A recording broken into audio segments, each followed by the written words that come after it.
Where's Logan? Where's Logan? Whee! Woo!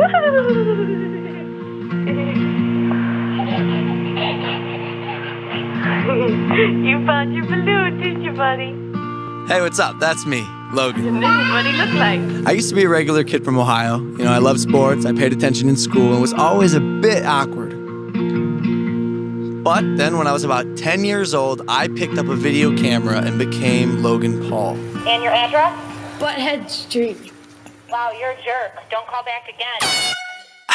Yup, I've always been a bit of a troublemaker. Fast forward. This was me in 2016, which ended up being the best year of my life.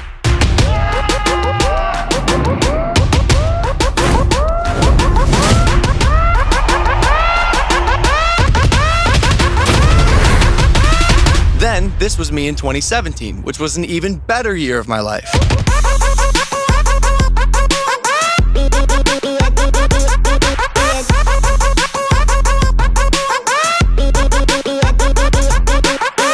So, what the fuck happened in 2018 that made the world quiver when they heard the words Logan Paul. Logan Paul. Logan Paul. Logan Paul. Logan Paul. Obviously, you know the answer, but let's rewind for a second. After becoming one of the top Vine stars in the world, rest in peace Vine, by the way, I hopped from platform to platform shooting viral sketch comedy bits, some of which you may have seen. After about a year, I had gained about 25 million fans between Facebook, Instagram, and Twitter. And then I heard about this thing called daily vlogging.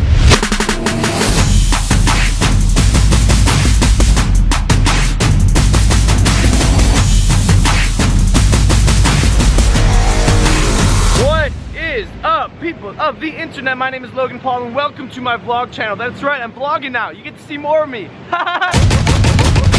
I began my YouTube journey with a bulldoze mentality.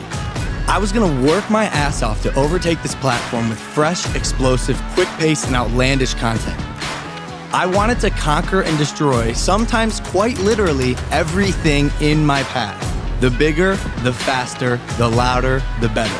I wanted to make noise. So, I did.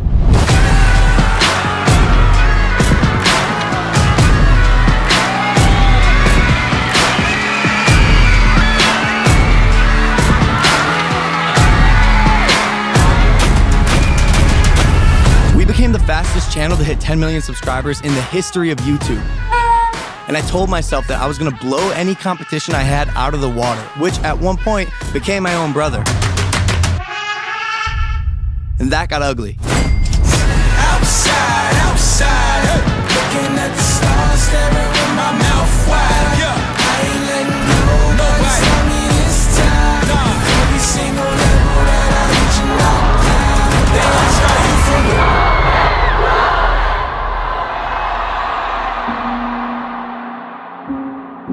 And slowly but surely, in my endless pursuit of more views and more subscribers, it was becoming clear that the vlog mentality was getting out of hand. But I did not see that. Here's what I saw. Oh, mamma mia, take a look around. Oh, yo, it looks so good at night. Boy just dropped 40K on a presidential Rolex. So how about that vehicle, though? What's in the bags? $11,600 worth of Gucci clothes. Bro, is this solid gold? Solid gold. $20,000, and it's yours. That's my boy. The machine was beginning to take on a mind of its own. As my hunger for success was growing exponentially, so was my ego. Yeah, boy, I'm the Maverick. Why your feelings hurt? The line for what was acceptable became more and more foggy, and the disrespect began to skyrocket. And it's not that I felt the rules didn't apply to me. I knew they did. I just didn't care about the consequences if I broke them. I didn't even consider them. You can't stop, Logan! I wanted to entertain my audience every single day with out-of-this-world content and behavior that they could only find on Logan Paul Vlogs. Consequences were rarely even an afterthought. Logan, going to the top! And not to mention, I was the 22-year-old, blonde-haired, blue-eyed kid from Ohio with 45 million followers on the internet. Every single day, my actions were validated by 5 to 7 million viewers, and as long as I wasn't doing any harm, no one was trying to stop me. Not my peers, not my family, not even members of my own team.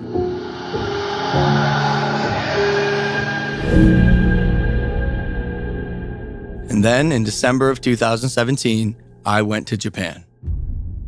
It was the perfect storm of circumstance, ignorance, ego, and downright stupidity. The backlash against the social media star who posted video of an apparent suicide victim is intensifying. The video viewed over 6 million times in just 24 hours. YouTube star Logan Paul is facing the fallout after posting a video that showed the body of an apparent suicide victim. The backlash was massive. People and creators of all sizes denouncing Logan Paul and this video. Actor Aaron Paul saying Logan Paul go to hell. So many people sharing stories of people they lost due to suicide and some specifically hanging. I obviously, as a person, as a human being, I was frustrated and pissed off and offended by his actions. A hero for a lot of kids is to Logan fans, and when I see that, I care so much. I'm so disgusted. How could somebody not realize how fucked up this is? This crosses the line. And I am not surprised that he would do something like this. It doesn't make any sense to me whatsoever as a human being. How about a little bit of empathy, like a normal human being, instead of being a moron? Go to a morgue if you're that fucking morbid. He thought that was a cool thing to do. In less than 24 hours, I became the most hated person on the planet. I had made an inexcusable mistake, completely destroyed my image, lost every professional relationship that I had, became the internet's favorite meme, and most importantly, had my eyes opened wide to the consequences of my actions.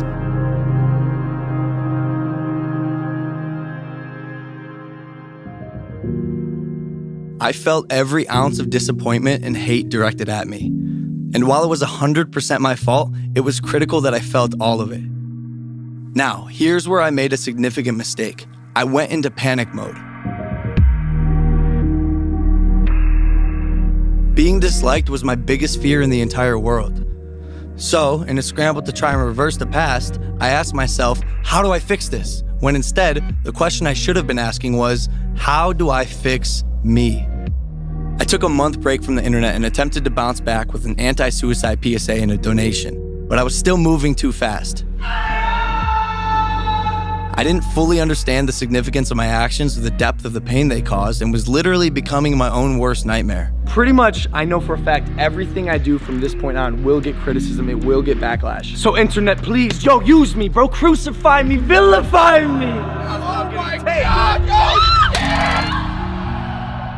As I fell more and more out of touch with reality, I couldn't trust myself. I wouldn't send my team the videos for a review, I didn't listen to my friends, and I refused to adapt my content.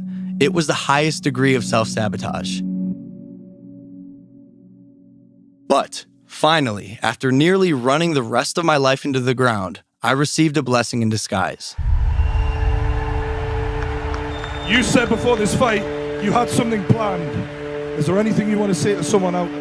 Obviously, a man's got this belt right now. If any YouTuber wants it, you can come get it. Jake Paul, Logan Paul, any of the Pauls, I don't care. Bring it. I saw this as an opportunity to turn my disoriented emotions into fuel. After everything that had happened since January, this was my chance to truly take a step back from the internet and focus on something else with the unrelenting passion that I knew I had. I knew that I had more to offer in this world, and I did not want to let my failure define me. Little did I know, I had been preaching this message the whole time. And if you lose, if you fail, fine. In fact, please, let me fail. Let me lose. If you can take a hit in the face and get back up and learn from it, that is a win. Consider that a win, because you are now better and stronger than you were in the past. It's just like working out. You work out. You deplete your muscles, you take your protein shake, and then your muscles heal and you're stronger than you were before. It's the same exact thing.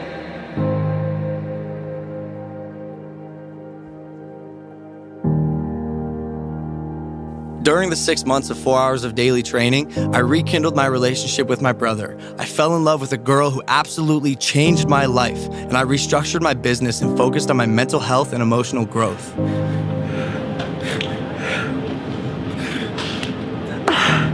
This is weird, bro. I didn't think I'd cry right now. Thank God for the people around me and the support of you guys, because I don't know how else I would have gotten through this year or out of my own way. It is a majority draw. And although the fight was a draw, whack as fuck, it turned out to be the biggest event in internet history, and I'm looking forward to the rematch next year. I told myself at the beginning of the year that I was not going to let that become my legacy, and that I was going to not ask for forgiveness, but earn a chance to be forgiven. Have I earned that? Not yet. Not yet. But it is the start of a new Logan Paul, where every fucking day I craft a better version of myself. And KSI, for that I do it. Thank you, brother. Rematch is gonna be fun. Ladies and gentlemen, KSI and Logan Paul. As I've matured this year, I've gotten to exercise my creativity in different ways with the #1 podcast in the world called Impulsive, a documentary about the flat earth, which is coming in January, and I'm hitting 2019 hard by releasing a show called Best Friends that I shot with Evan, Big things come in small packages. an animated storytime series about crazy shit that's gone down in my life, as well as reviving the vlogs. I'm growing into who I am and what I want to make versus trying to fit into the mold of YouTube personality or be someone who I'm simply not. The things you've been through this year, have you shared yet on this podcast or on your vlog the 3 biggest lessons you learned from this year? What's the one you shared? The one is slow down. It is the first thing that comes to my mind, and I can not point to that as the reason for what happened, the singular reason for what happened, but that is huge. What would be lesson number 2? The biggest lesson of the year. Lesson number 2. Listen. Ooh. Listen in what way? Listen to the people around you. Listen to what they're saying. Listen to your audience. Listen to your friends. Listen to your family. You're not right about everything, old Logan. What would be the 3rd one? Biggest lesson that you think will transform not only your business, your brand, your empire, but also your life in 2019 and beyond? I think empathy. I think being aware of people beyond just yourself.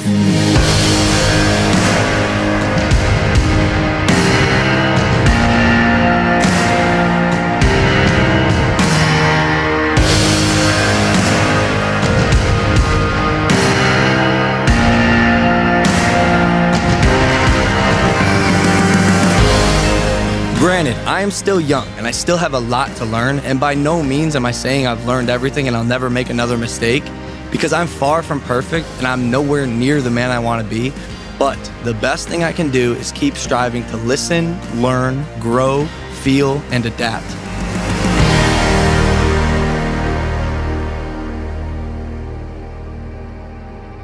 Now, 1 year later, although I can't say 2018 was the best year of my life, I can absolutely say this has been the most cathartic and important year of my life.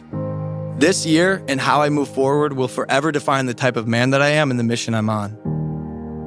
I'm blessed to be able to continue doing what I love, and I want to thank all of you for your support. And if you're like me and you're ever feeling low, like the weight of the world has been stacked on your shoulders, even if it is a fault of your own, just remember, it could always get worse, but it will always get better. Who knows? 2018 might end up being the best year of my life, but I got a lot more to go. Peace.